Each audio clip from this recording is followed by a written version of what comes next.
Welcome to Word of the Day. Today's word is Earwitness.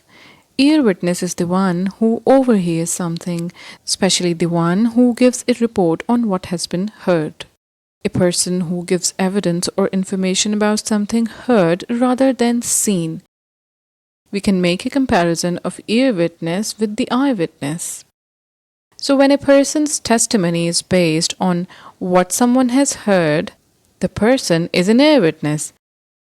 And when the testimony is based on something which has been seen by that person, the person is an eyewitness. Let's have a look on a sentence. An eyewitness reports hearing each brother say that the friar should be moved to him, to them, to him, and seconds later flames engulfed the building. And this was Word of the Day. Please like, share, comment, and subscribe. Thank you for watching.